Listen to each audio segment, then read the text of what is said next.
Avant de commencer cette commémoration, je veux vous remercier de venir très nombreux et je veux remercier l'association du patrimoine qui a nettoyé le monument et qui a repeint.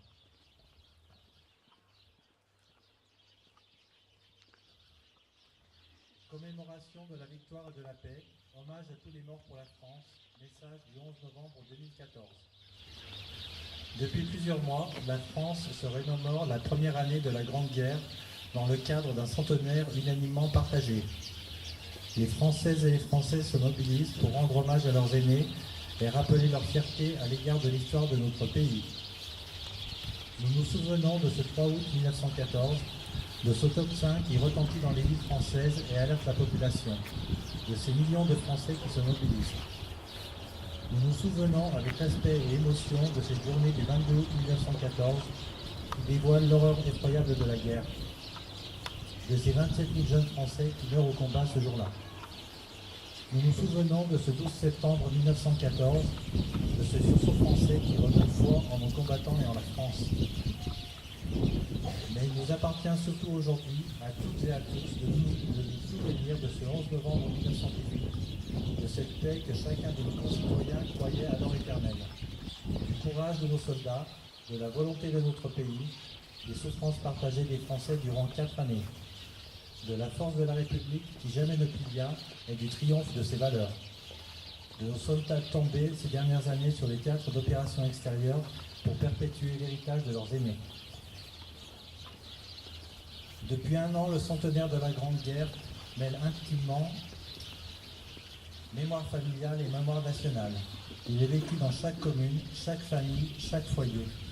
Il rassemble l'État, les collectivités territoriales et les associations. Malgré le temps qui passe et nous éloigne d'un siècle que cette guerre a ouvert, le centenaire mobilise les anciens combattants, les jeunes et au-delà tous les citoyens de notre pays autour de cette histoire.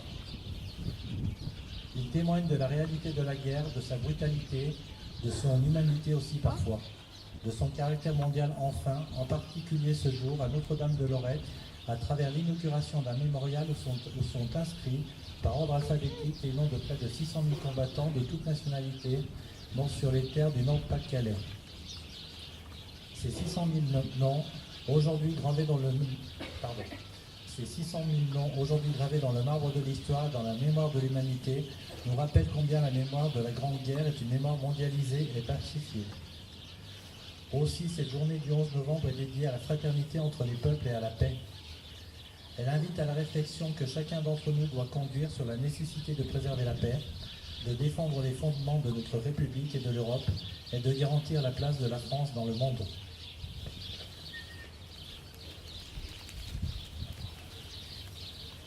Doche Joseph, Colomb Joseph, Duc Joseph, Pélissier François, Sorel Francis, Brunet Dufour François, Brunet Dufour Barthélemy, Jutler Auguste, Ducognon Pierre,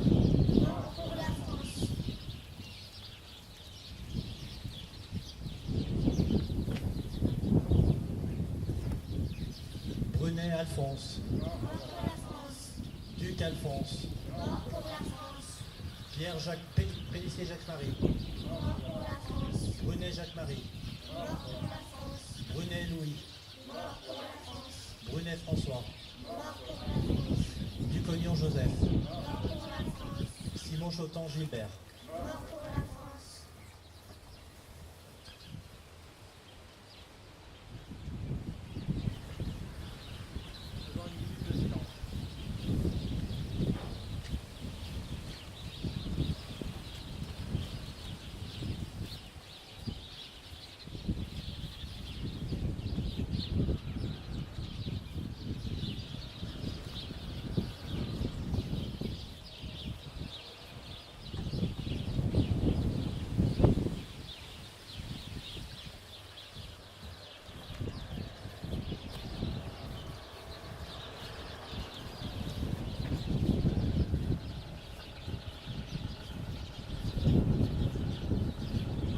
le maire, nous célébrons cette année le centenaire du début de la Première Guerre mondiale. Avec les enfants à l'école, tous les enfants, nous allons vous parler de cette année 14.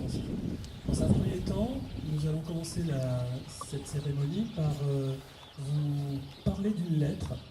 C'est une lettre qui est inspirée d'une chanson qui était chantée par Maxime Le Forestier. Elle est inspirée de lettres retrouvées dans une vieille maison. Chaque couplet est une alternance entre la lettre d'un homme parti soldat et la réponse de sa femme restée au village.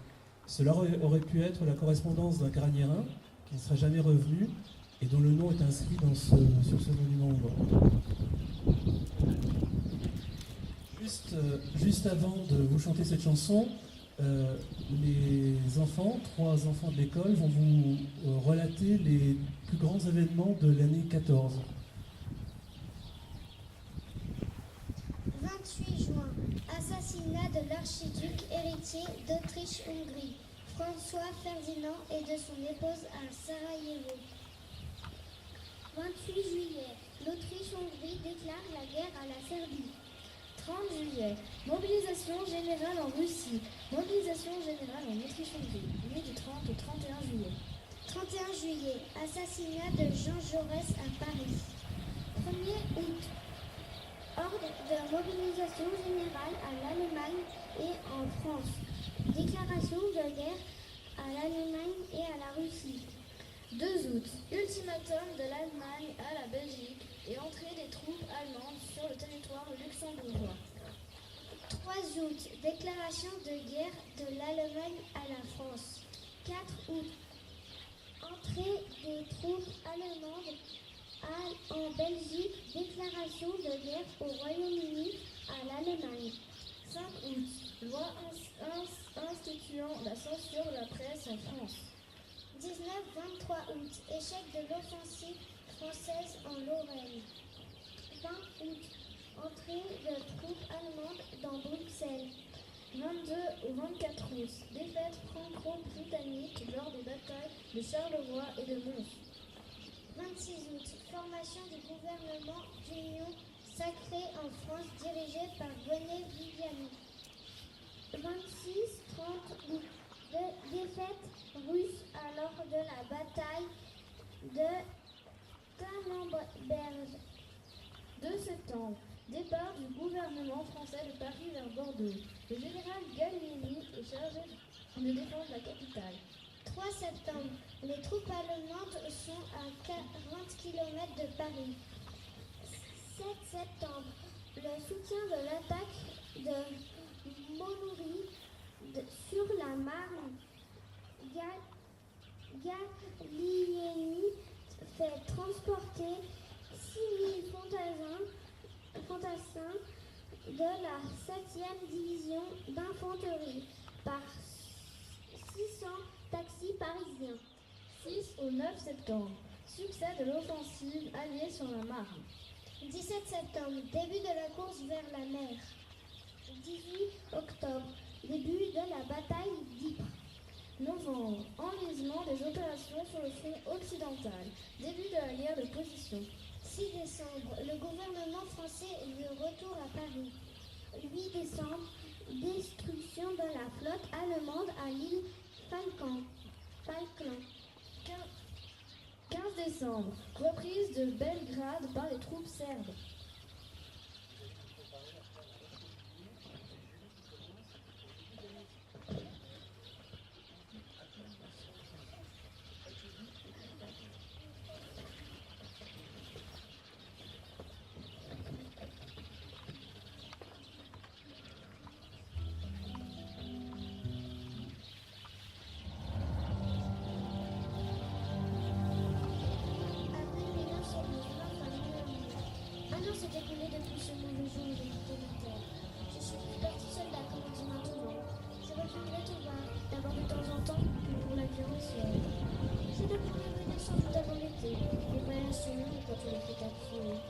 As-tu cerné la ville? Ne va pas nous laisser manger dans le château. Le voisin prêterait son cheval au maçon, écrirait quelques lignes.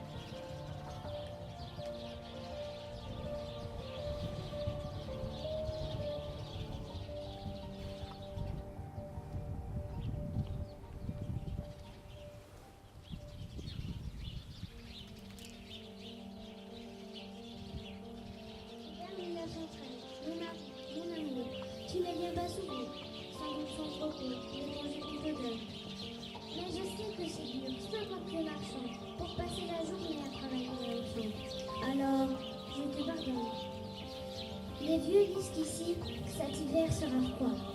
Je ne sens pas la force de couper du bois.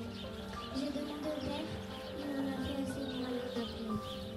Mais penses-tu vraiment, toi qui es à la vie, que nous aurons la guerre?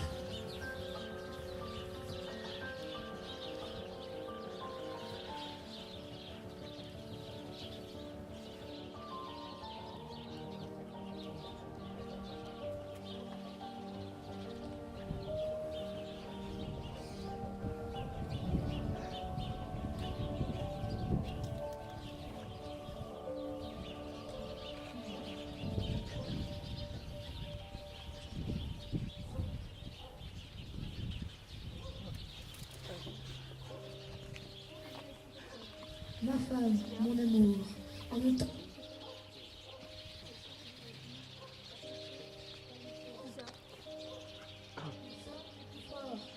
Couple plie sans moi. La vache est toujours beau. Attends que je sois là pour le vendre à la foire. Père est fatigué. Je couperai le bois. Prends soin de sa santé. Attends-moi. Ma femme, mon amour. En automne, au plus tard, je serai de retour pour fêter la tendresse.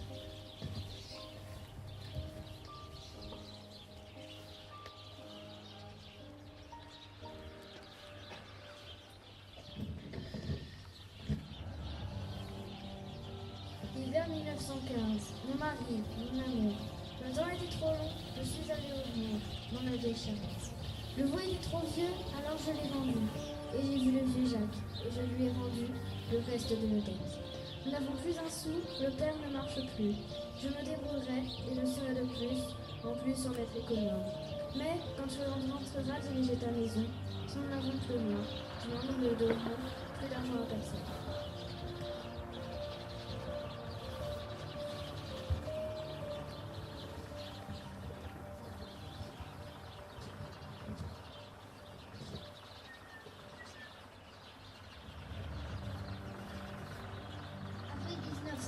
Ma femme, mon amour, tu étais trop généreuse et tu veux le savoir en valeur de nouvelles. Bien plus que nous, donne-lui la moitié. Rendre ce qu'on nous doit aujourd'hui, c'est jeter la main au cimetière. On dit que tout cela pourrait durer longtemps. La guerre se fera encore pour 2 ans, peut-être 3 ans même. Il faut nous préparer à passer tout ce temps. Tu ne fais rien pour ça, je suis parmi toi. Ça me fait rien, je t'aime.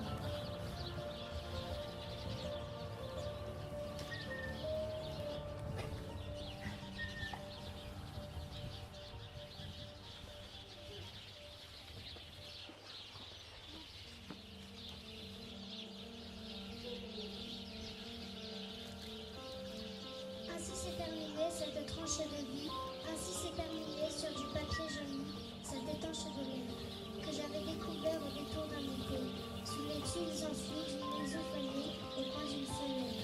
Dites-moi donc pourquoi ça s'arrive si tôt, dites-moi donc pourquoi au village d'en haut, repassant en voiture, je n'ai pas regardé en haut encore, de peur d'y retrouver, dans la nuit jeune encore, comme la signature.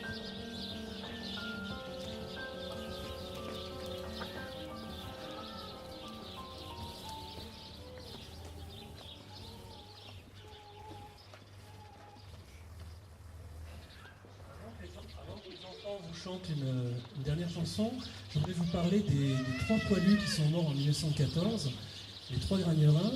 Vous pourrez, à la fin de la cérémonie, vous rendre à la salle de réunion de l'auberge. Il y a des documents qui ont été mis en place pour les familles d'abord. Vous retrouverez des photos des tombes et puis les circonstances, les détails des circonstances de leur mort. Je vais vous donner rapidement quelques petits détails sur la fin de leur vie. On va commencer par Alphonse Duc. C'est en Picardie, près des villages de Dompierre et d'Herbécourt, que mourut le caporal Alphonse Duc. À 800 mètres du cimetière, une mitrailleuse allemande installée dans une maison, des patrouilles ennemies se sont cachées dans les tranchées. Une patrouille du 99e régiment d'infanterie part en reconnaissance et subit le feu de la batterie ennemie. Plusieurs soldats français sont tués, le caporal Duc est blessé. Il est évacué à l'arrière. Il sera soigné à l'hôpital Cochin à Paris et mourra des suites de ses blessures le 9 octobre 1914, âgé de 27 ans, laissant une femme seule au village. Il sera enterré au cimetière de Bagneux, dans les Hauts-de-Seine. Jacques-Marie Pélissier, c'est dans la Somme, près d'un village de Frise, que mourut le soldat de 2e classe Jacques-Marie Pélissier du 30e régiment d'infanterie. En ce 10 novembre 1914, il y a 100 ans hier, la journée est tranquille. Mais vers 22h, l'approche d'une patrouille allemande déclenche une violente fusillade qui durera jusqu'à minuit. Le régiment reçoit des renforts trop tard. Il repousse l'attaque ennemie dans cette zone de marécage.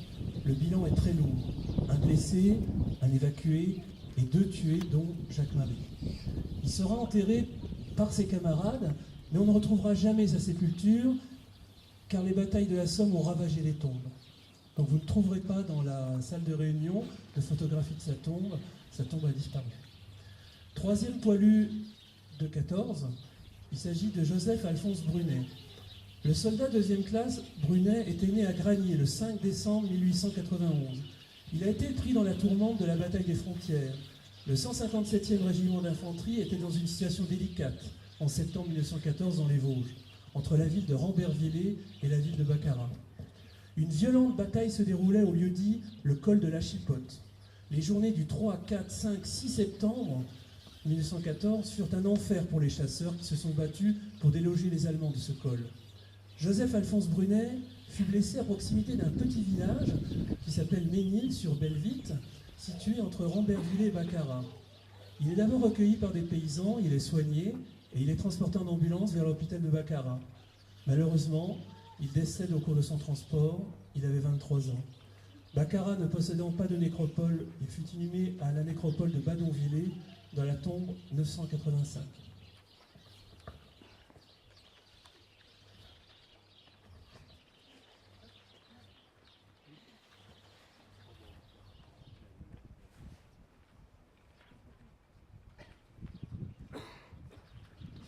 On va finir cette cérémonie par la chanson qui s'appelle La lettre oubliée. C'est une chanson qui a été écrite par Juliette et chantée avec Guillaume Depardieu. C'est l'histoire d'une jeune femme, ça aurait pu être une Gragnerelle, qui reçoit un jour une lettre pleine d'amour d'un poilu. Mais il manque quelque chose de très important à cette lettre, la signature. Toute sa vie, elle sera tourmentée par cette absence et ne pourra jamais faire le deuil de cet amoureux mort dans les tranchées dont elle ne connaîtra malheureusement jamais le nom.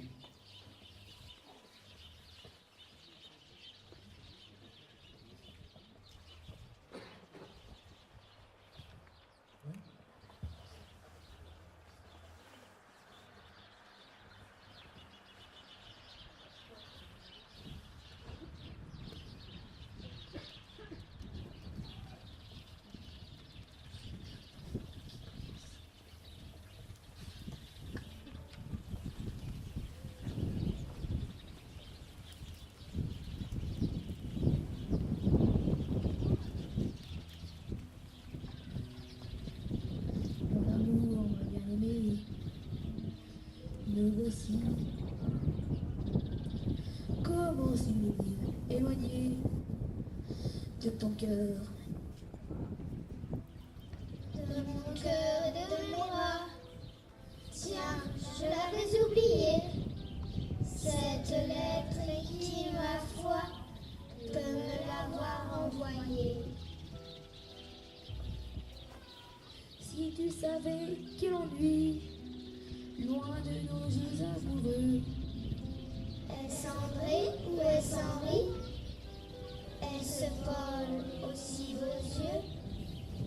Rien ne distrait la folie qui m'entoure, et rien ne peut détourner mon cœur épris. Oh non, ça ne peut être lui.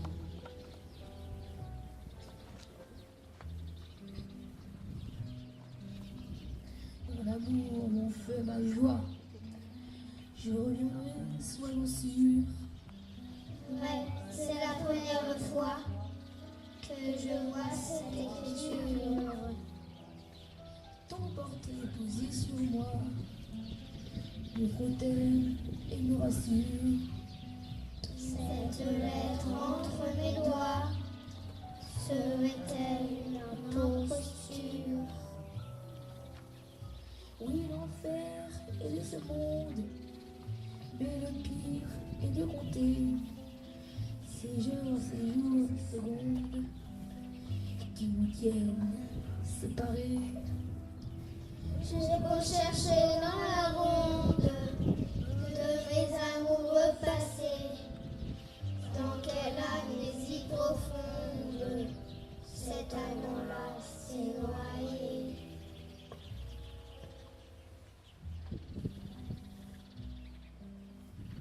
Mon amour, ma toute belle, je t'aime et je t'aime tant. Il n'y a rien d'éternel, rien qui ne résiste au temps.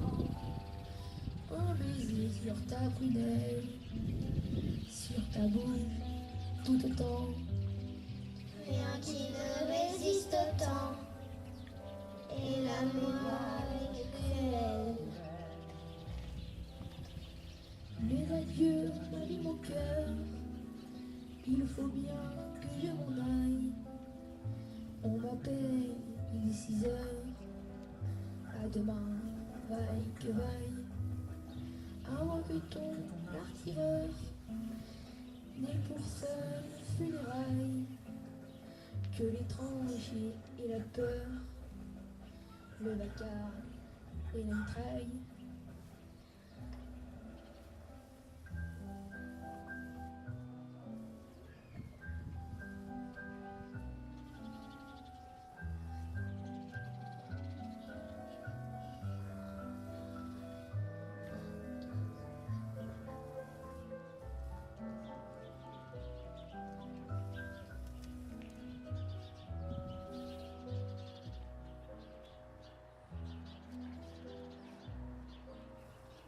Sur ces pages abîmées, il manque une ultime morsure, la certitude affirmée d'une simple signature.